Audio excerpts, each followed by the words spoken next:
فصل اول، آستانه بازگشت. جایی که نماد با سلول ملاقات می کند. سلام به شما مسافران مسیر بازگشت. اگر صدای من را می شنوید، احتمالاً در جستجوی چیزی هستید که در میان کلمات روزمره و منطق خشک دنیای مدرن گم شده است.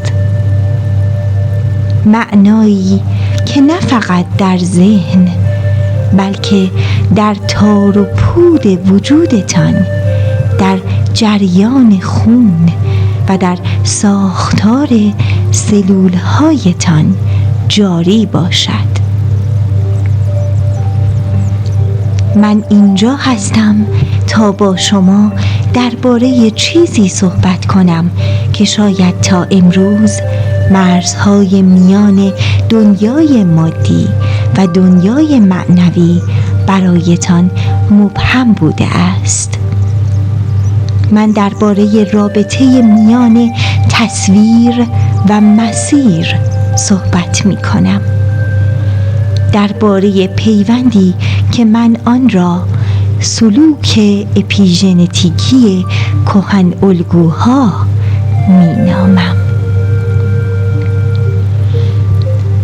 تا به حال از خود پرسیده اید چرا وقتی با یک تصویر باشکوه، یک مینیاتور کهن یا یک نماد مقتدر روبرو می شویم، لرزه‌ای در وجودمان می افتد؟ چرا برخی از نشانه ها فراتر از چشم مستقیما به قلب و حتی به اعماق کالبد ما نفوذ می کنند؟ ما سالها این را شنیده ایم که ژنتیک ما همان کدهایی است که از نیاکانمان به ارث رسیده است. زندانی از فرصتها و محدودیتها که بر روی پوست وجودمان حک شده است. اما علم نوین یعنی اپیژنتیک دریچه ای را به روی ما گشوده است که تا پیش از این تنها در خواب و رویا دیده می شد. علم به ما می گوید ژن‌های ما کدهای ثابت و غیر قابل تغییر نیستند. آنها مانند یک ارکستر در انتظار یک رهبر موسیقی هستند تا به آنها بگویند چگونه بنوازند. و اینجاست که ما به بخش دوم ماجرا می رسیم. کهن الگوها.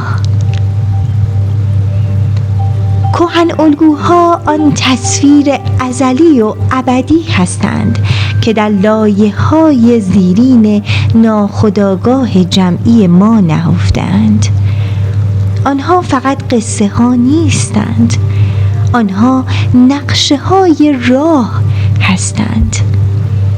وقتی ما با یک کهن الگو مثل نماد مادر بزرگ یا قهرمان یا عشق بی قید و شرط مواجه می شویم، ما فقط یک تصویر نمی بینیم، ما داریم با یک فرکانس هستی روبرو می شویم. در این کتاب من میخواهم به شما نشان دهم که چگونه میتوان با استفاده از این نمادها از طریق تمرکز، هنر و حتی حکاکی معنا مسیر بیان ژنتیکی خود را بازنویسی کرد.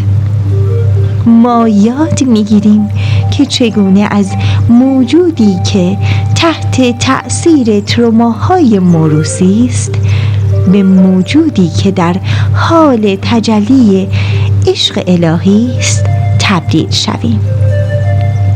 این سفر از خود گذشتن نیست، بلکه سفر بازگشت به اصل است. سفری برای اینکه سلول‌هایمان زبان عشق را بیاموزند. آماده اید؟ اجازه دهید اولین گام را برداریم. از جایی شروع می کنیم که تصویر از حد نگاه فراتر می رود و به کالبد شما نفوذ می کند.